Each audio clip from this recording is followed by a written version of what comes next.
Sir నమస్కారం sir. నమస్తే. Sir నిన్న లైలా రిలీజ్ ఈవెంట్ లో చిరంజీవి గారు మాట్లాడుతూ జనసేన పార్టీ గురించి కొన్ని కీలక వ్యాఖ్యలు చేశారు. అంటే జనసేన పార్టీ మరి ఏదో కాదు, మేము పెట్టిన ప్రజారాజ్యమే రూపాంతరం చెంది అది జనసేనగా వచ్చిందని చెప్పేసి కూడా ఆయన చెప్పడం చూస్తున్నాం సార్. మరి ఆయన స్టేట్మెంట్ పైన మీ ఒపీనియన్ ఏంటి సార్? అంటే ఇప్పుడు ఆ ప్రకటనతో పాటు ఇంకొక ప్రకటన కూడా వచ్చింది ఆ వేదిక మీద. పృథ్వీ అవును చేసినటువంటి విపరీత వ్యాఖ్య అనొచ్చు దాన్ని. అంటే సినిమాలో ఉన్న ఓ సన్నివేశం అన్న టోన్ లో మాట్లాడుతూ 151 మేక తీరా బయటకు చూస్తే 11 మేకలు అన్నాడు క్యాజువల్ గా. అంటే వైనాట్ 175 ఉన్న 151 మిగిలిన 11 అనే సెన్స్ లో వైసీపీని రెడిక్యూల్ చేస్తూ వారు ఆ ప్రకటన చేశారు అనేది ఒకటి. ఈ రెండింటినీ తీసుకుని అంటే చిరంజీవి ఏమో ఎవరికీ వ్యతిరేకంగా మాట్లాడలేదు, కానీ ప్రజారాజ్యం పార్టీ ఎక్స్టెన్షనే జనసేన అని చెప్పడం ద్వారా ఇప్పటి ప్రభుత్వంతో తన ఐడెంటిటీని చూసుకున్నాడు, ఇప్పటి కూటమి ప్రభుత్వంతో తన ఐడెంటిటీని పోల్చుకున్నాడు అనే దాంతోనూ పృథ్వీ వైసీపీలో ఉండి బయటకు వచ్చి ఇలాంటి ప్రకటనలు చేయటం అనే దాని మీద కలిపి బాయ్కాట్ లైలా అనేటువంటి ఒక హ్యాష్ ట్యాగ్ తో వాళ్ళు గొడవ మొదలుపెట్టారు వైసీపీ వారు. అది నడుస్తోంది.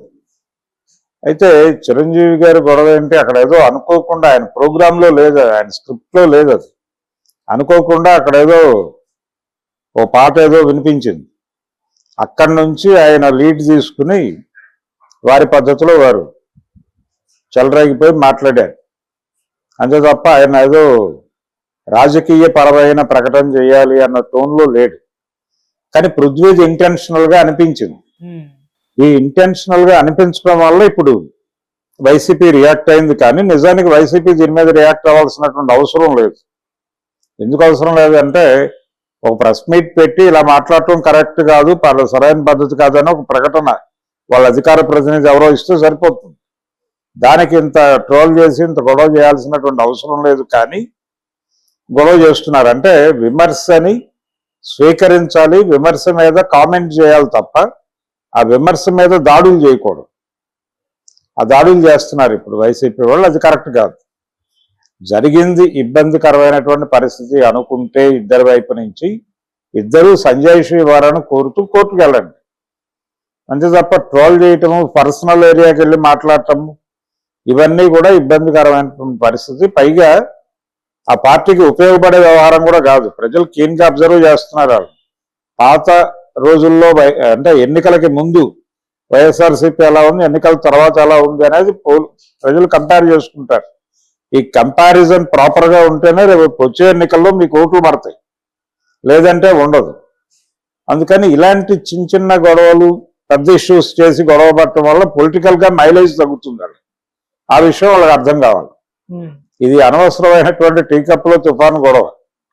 న్యాచురల్ గా మాట్లాడేసాడు ఆయన. చాలా ఉన్నాయి దానిలో పీకి మాట్లాడుకోవాలంటే వారి ఉపన్యాసంలో చాలా విషయాలు ఉన్నాయి. ఏది ఈ మధ్య ఇంకా సినిమా థియేటర్లో ఆడుతోంది, సూపర్ హిట్ సినిమా లాంటి ప్రకటనలు కూడా నడిచినాయి. అలా చేస్తాడు ఆయన చిరంజీవి గారు. ఆ ధోరణిలో వెళ్ళాడు ఆయన లైలా గురించి. అలాగే కాంపౌండ్లు ఆ చర్చ కూడా జరిగింది అక్కడ.